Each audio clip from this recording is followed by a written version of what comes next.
رح نعمل أكلة كتير سهلة وطيبة بنفس الوقت. هاي هي شكلها بعد ما عملناها. هاي شوفوا القرشة، شوفوا القرشة.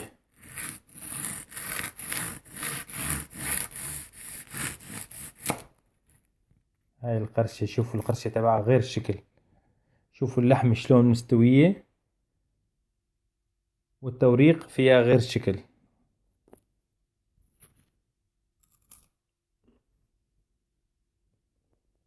هاي شكلها بعد ما خلصناها. هلا عنا لحمة، نص كيلو لحمة. حط لها معلقة صغيرة ملح، كمان معلقة بهارات، ومعلقة بابريكا، ومعلقة هاي معلقة بابريكا ومعلقة فلفل أسود.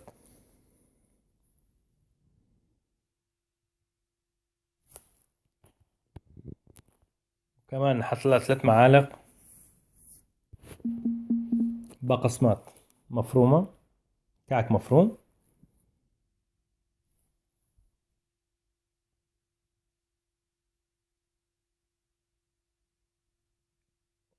هاي 3 معالق، وإذا بدها كمان راح نحط لها تاني.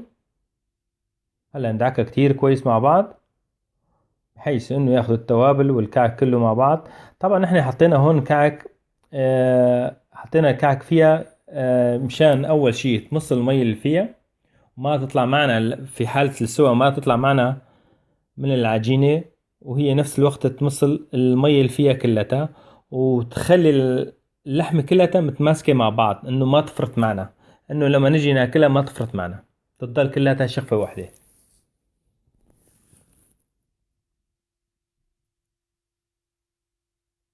هلا ندعكها كتير كويس. هلا بدها شوية كعك، نحط لها كمان معلقة تاني، نرجع ندعكها كتير كويس.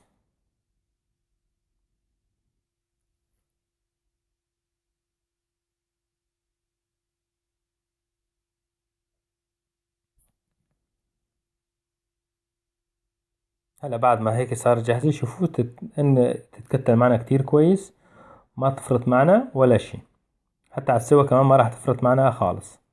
هلا نجيب العجينة. عندي نوعين عجينة، عندي عجينة البراد المورق، وعندي عجينة الفريزر. هلا راح اورجيكم الاثنيناتن، والاثنين تعطينا نتيجة حلوة.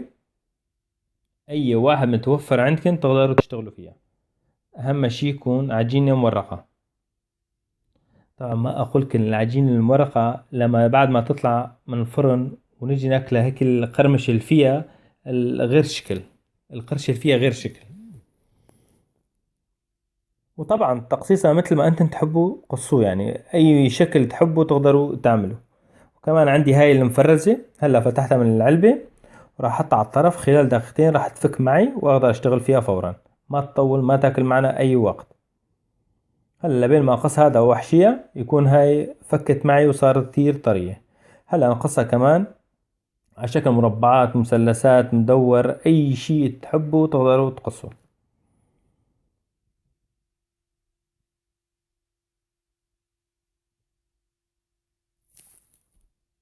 هلا نقصهن. طبعا هون قسينا على المستطيل، على المربع، على المثلث، ما تفرق معنا، اهم شي النتيجة طعمتها شلون.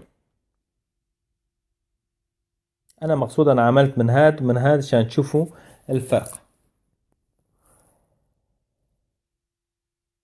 هلا بعد ما حطينا وزعنا اللحمة على كل واحد على كبر العجينة. طبعا عندي العجينة يعني انا قاصة بدون، يعني بدون قياسات محددة. هلا كمان بعد ما سكرتها اجيب الشوكة، نعملها على الداير، نعطيها هيك رورقة حلوة، يعني هيك تزيين، تعطيها شكل حلو.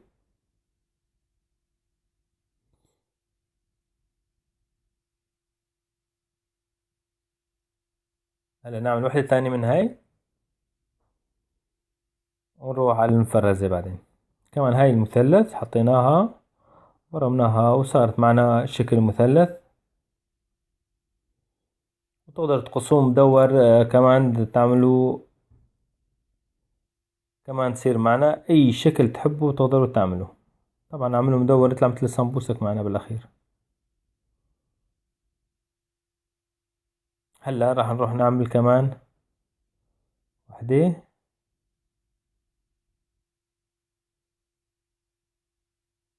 شوف العجينة كتير طرية وطيبة الشغل فيها. طبعا العجينة المفرزة مو مثل هذا، عجينة مفرزة ما فيك تمسكها بإيدك كتير. هاي تمسك ايديك وشلون العجينة بتدوب أسرع. أما مشان هيك في تحتها ورق الزبدة، نحن ما راح نشيل إلا لبين ما نشكلها ونسكرها على الداير، نشيل الطرف منها وكمان نضربها بالشوكة وبعدين نشيلها كلاتها. هاي شوف المرقة كتير طرية وشغلها كتير سلس وطيب. هلا حطينا اللحمة على قد العجين. شوف العجينة طرية يعني بحيث ما شوفوا عليها ورقة زبدة يعني ما تعجزك يعني، لا تمسك بإيدك ولا شي. أهم شي نسكرها كتير كويس بهذا الطريقة. وهلا بعد ما سكرناها نشيل من طرف واحد، طلعوا شكل مخدات خالص. هلا نشيل من طرف واحد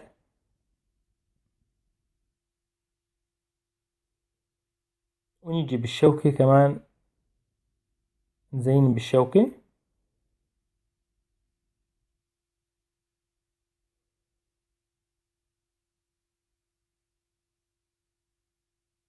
هلا هيك صارت جاهزة. هلا نشيل الثانية كمان نحطها بالصينية. شوفوا يعني طريقتها كتير سهلة وبسيطة. نعمل كمان.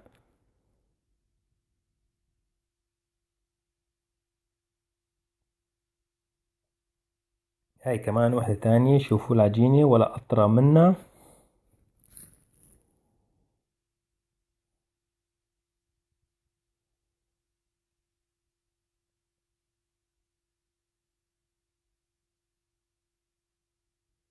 نعملها كمان كمان نعمل اللحمة على حجم العجينة طبعا، بس هيك نبططها شوي ما تخليها مدورة.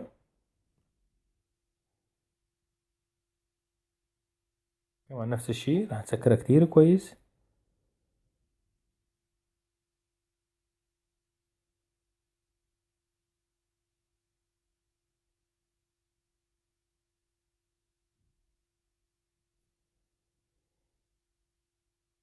هلا نشيل ورق الزبدة من طرف ونجيب الشوكة كمان نعملها هيك على الداير.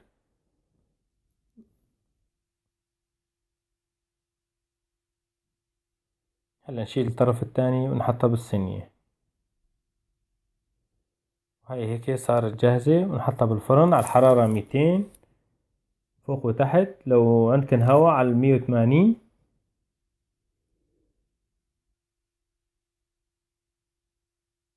هدول التانيين كمان تقريبا وزعنا اللحمة كلها على بعض بشكل متساوي على بعض. نفس الشي نرجع نسكره. معلش طولت عليكم شوي الفيديو، بس صدقوني نتيجتها كتير حلوة ورائعة. أي مناسبات أي غدوية خفيفة سريعة. طبعا هالأكلة معروفة هاي عنا بأوروبا كلها، يعني عم بيبيعوه بالسوبر ماركت ومعروفة هون. هاي يعملوها بالعجينة المورقة واللحمة تطلع متماسكة كتير كويس والطعم بتجنن. شوفوا هيك يصير شكلها. هاي بعد ما عملناها شوفوا هاي شكلها نحطها بالفرن وهوباتي بعد 22 دقيقة استوى معنا. شوفوا شكل. شوفوا هذا هاي المفرزة وهاي الثانية العادية، يعني ما فيها الفرق الكبير بيناتها. هاي العجينة العادية مو المفرزة بالبراد. هلا هيك صاروا جاهزين معنا. وصحتين وهنا على قلوبكن، ولا تنسوا دعمكن إلي على قناة اليوتيوب ليصلكن كل جديد.